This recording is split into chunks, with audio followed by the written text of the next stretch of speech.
எஞ்சுவர் கொல்லோ பகல் தவச் சிறிதே என்ற அப்பாடலில் போர் முரசு முழங்க யானை மேல் பெருமிதத்துடனும் வலிமையுடனும் போர்க்களத்திற்கு பாண்டியன் நெடுஞ்செழிய மன்னன் வந்தான் என்றும் அவனை எதிர்த்து போரிட வந்த அயல் நாட்டு மல்லர்குல பகையரசர் பலரே ஆயினும் பகல் பொழுது குறைவாக இருப்பினும் அவனிடம் மிஞ்சமாட்டார்கள் என்று அப்பாடலை பாடிய இடைக்குன்றார் கிழார் பாடியுள்ளார். இப்படி புறநானூறு அகநானூறு மட்டுமல்ல, சிலப்பதிகாரம், மணிமேகலை, பதிற்றுப்பத்து, கலித்தொகை, திருமுருகாற்றுப்படை, பெரும்பானாற்றுப்படை, சீவக சிந்தாமணி, கம்பராமாயணம் உள்ளிட்ட அனைத்து சங்ககால இலக்கியங்களிலும் மல்லர்களை பற்றிய செய்திகளும் மல்லர்களே நாடாண்ட சேர சோழ பாண்டியர்கள் என்றும் நமக்கு உணர்த்துகின்றன. இவ்வளவிற்கு பிறகும் மல்லர்கள் பற்றி பேச மறுப்பதும் அவர்கள் பற்றிய வரலாற்று பதிவுகளை அழிக்க முனைவதும் தமிழர் நிலத்தின் மண்ணின் மைந்தர்களை ஒழிக்கும் நடவடிக்கையாகவே நாம் உணர்ந்து கொள்ள வேண்டும். இப்படி ஆதாரத்திற்கு மேல் ஆதாரங்களை நாம் கொடுத்தாலும் மல்லர்கள் என்பவர்கள் ஒரு குறிப்பிட்ட சமூக மக்கள் இல்லை என்றும், பொதுவாக வீரர்களை குறிக்கவே மல்லர் என்ற சொல் பயன்படுத்தப்பட்டதாகவும் புதிதாக கதைவிடத் தொடங்கி இருக்கிறார்கள் சில வரலாற்று ஆய்வாளர்களும் இலக்கியவாதிகளும். இவர்கள் கூற்றை மறுக்கும் செய்திகள் சங்க இலக்கியங்களிலேயே உள்ளன. அவை சங்ககாலத்தில் உழவர்களையும் வீரர்களையும் அரசர்களையும் குறிக்க பயன்படுத்தப்பட்ட மல்லர் எனும் சொல் பல புலவர்களுக்கு இருந்துள்ளது. புறநானூறு பாடிய பல புலவர்களுக்கு மல்லன் என்று பெயர் இருந்துள்ளன. மதுரை அளக்கர் நாளார் மகனார் மல்லனார் என்ற புலவர் புறநானூற்று 388வது பாடலில் பாண்டியர் வழித்தோன்றல் சிற்றரசன் ஒருவனை எம் பெருமைமிக்க மல்லர்குடியைச் சேர்ந்த அரசரே என்று தானும் அரசனும் ஒரே குலத்தைச் சேர்ந்தவர்கள் என்பதை வெளிப்படையாக பாடியுள்ளார். இதேபோன்று அம்மல்லனார், கடுவன் மல்லனார், மதுரை தமிழ்க்கூத்தன் கடுவன் மல்லனார், கடுவன் இளமல்லனார் போன்ற பல புலவர்கள் சங்க காலத்தில் வாழ்ந்துள்ளனர். மல்லர் எனும் புலவர் ஒருவர் திருக்குறளுக்கு உரை எழுதியதாக பழம்பாடல் ஒன்று குறிப்பிடுகிறது. மல்லர் என்ற சொல் வீரர்களை மட்டுமே குறிக்க பயன்படுத்தப்பட்டிருந்தால் புலவர்களுக்கு அப்பெயர் எப்படி இருந்திருக்க முடியும்? அது மட்டுமா, உலக புகழ்பெற்ற தஞ்சை பெருவுடையார் கோயிலை கட்டிய பெரும் தச்சனின் பெயர் குஞ்சரமல்லன் என்று கல்வெட்டுகள் தெளிவாக தெரிவிக்கின்றதே.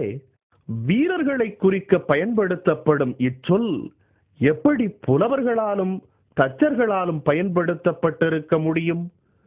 இச்செய்திகள் மூலம் சங்ககாலத்தில் மல்லர் என்ற சொல் ஒரு குறிப்பிட்ட குல மக்களை குறிக்க பயன்படுத்தப்பட்டுள்ளதே தவிர மற்றபடி வீரர்கள் என்று பொதுவாக யாரையும் குறிக்க பயன்படுத்தப்படவில்லை என்பதே ஆகும். இதற்கு மேலும் சான்றுகள் வேண்டுமா? சங்க காலத்தில் மட்டுமல்ல, நிகழ்காலத்திலும் தமிழகத்தை தவிர இந்தியாவின் மற்ற பகுதிகளில் மல்லர்கள் மல்லர் என்ற பெயரை கொண்டே வாழ்கிறார்களே. தெரியுமா உங்களுக்கு? இதோ தெரிந்து கொள்ளுங்கள். வால்மீகி எழுதிய வால்மீகி ராமாயணம், வியாசர் எழுதிய மகாபாரதம், ஹரிவம்சம் போன்ற பண்டைய வடமொழி நூல்களில் மல்ல வம்சத்தினுடைய நாடு பற்றியும் மல்ல பூமி, மல்ல ராஷ்டிரா பற்றி பல குறிப்புகள் உள்ளன. இதற்கெல்லாம் மகுடமாக புத்தர் தமது கடைசி காலத்தில் மல்லர்களின் நாடான குசிங்காராவில் கழிக்க விரும்பியதையும், தாம் இறப்பதற்குள் சுபத்திர மல்லரை முக்கிய பதவிக்கு அமர்த்தியதையும் வரலாற்று அறிஞர் ஓபர்ட் தனது Dravidians the original inhabitants of India என்ற நூலில் குறிப்பிட்டுள்ளார். வால்கா முதல் கங்கை வரை என்ற புகழ்பெற்ற புத்தகத்தை எழுதிய அறிஞர் ராகுல் சங்கருந்திராயர் அப்புத்தகத்தில் மல்லர்களின் நாடுகளை பற்றி பல இடங்களில் குறிப்பிட்டு இருக்கிறார். இன்றைய ஒரிசாவின் பண்டைய பெயரான கலிங்க நாட்டை தென்பகுதியில் இருந்து வந்த மல்ல வம்சத்து பெண் அரசியும் அவரது வழித்தோன்றல்களுமே நாடாண்டதை கலிங்க வரலாறு நமக்கு சுட்டி காட்டுகிறது.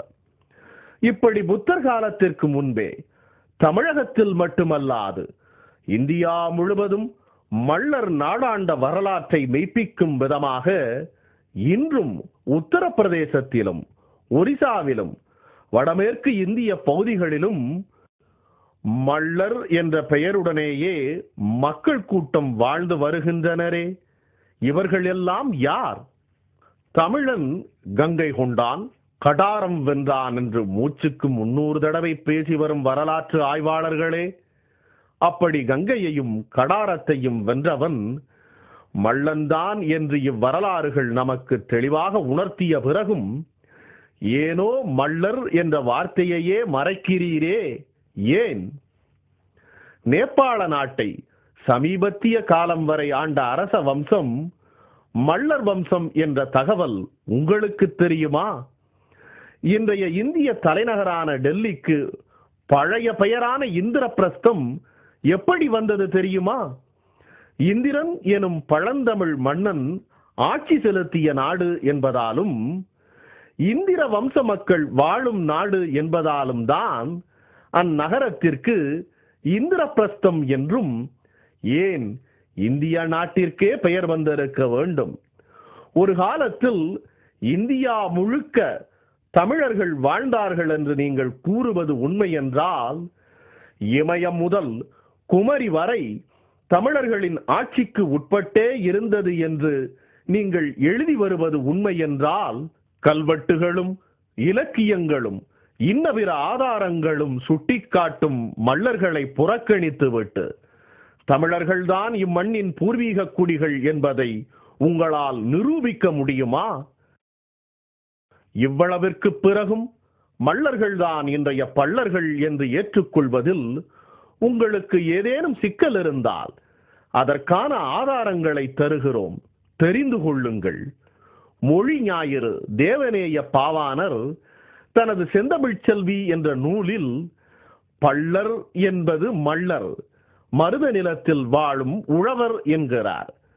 தமிழ் சரித்திரம் எழுதிய நாசி கந்தையா பிள்ளை தனது நூலின் பக்கம் 206 பல்ல என்பது மல்ல என்பதின் உச்சரிப்பு வேறுபாடு என்றும், பண்டைய மல்லரே இன்றைய பல்லர் என்றும் தெளிவாக குறிப்பிட்டுள்ளார்.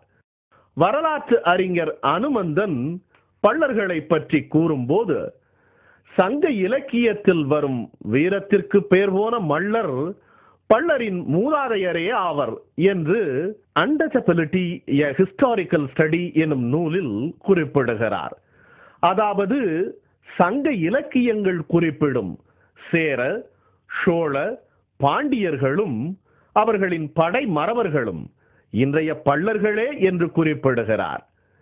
தமிழ் மறுமலர்ச்சிக்கு வித்திட்ட வீரமா முனிவர் இத்தாலி நாட்டைச் சேர்ந்தவரானாலும் மல்லர்களை பற்றி உரை எழுதும் போது மல்லர்களை இன்றைய பல்லர்கள் என்றே குறிப்பிடுகிறார். இத்தாலி நாட்டுக்கார தமிழறிஞருக்கு தெரிந்த உண்மை ஏனோ நம் சகோதர தமிழறிஞர்களின் குருட்டு கண்ணுக்கு மட்டும் தெரியாமல் போய்விடுகிறது. சங்க இலக்கியம் தொடங்கி பிற்கால பள்ளி இலக்கியங்கள் வரை எந்த இலக்கியங்களை படித்தவர்களானாலும் அவர்களுக்கு மல்லர்களை பற்றியும் அன்றைய மல்லர்கள்தான் இன்றைய பல்லர் என்பதும் நன்றாகவே தெரியும். தெரிந்தும் ஏன் மறைக்கிறார்கள் என்றால், அவர்களின் ஆரிய அடிமை புத்தியும் வந்தேறி ஆண்டைகளான அந்நியர்களை அண்டி பிழைக்கும் தங்கள் பிழைப்பிற்கு ஏதாவது ஊறு நேர்ந்து விடுமோ என்ற அச்சமுமே காரணம்.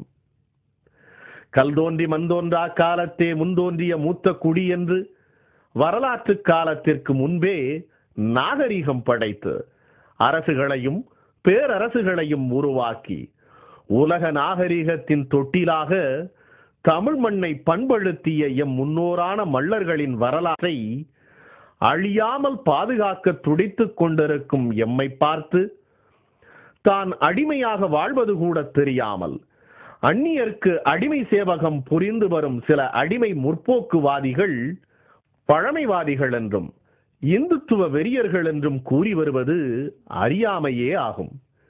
இதற்கெல்லாம் மேலாக மற்றவர்கள் நம்மை மள்ளர்கள் என்று ஏற்றுக்கொள்ளாததற்கு நம்முடைய அறியாமையும் அலட்சியமுமே மிகப்பெரிய காரணம் என்றால் அது மிகையாகாது. ஆம், மள்ளர் எனும் நம் வரலாற்று பெயரை மறந்து பிற்காலத்தில் நம்மை தோற்கடித்தவர்களான வந்தேரி வடுகர்களால் நம் மீது வலிந்து திணிக்கப்பட்ட பள்ளர் எனும் பெயரை நாம் ஏற்றுக்கொண்டதாலேயே ஒரு காலத்தில் நம்மை அண்டி பிழைத்தவர்கள் கூட இன்று நம்மை பார்த்து ஏளன பார்வை வீசும் ஒரு அவல நிலைக்கு வந்து விட்டோம். இந்நிலை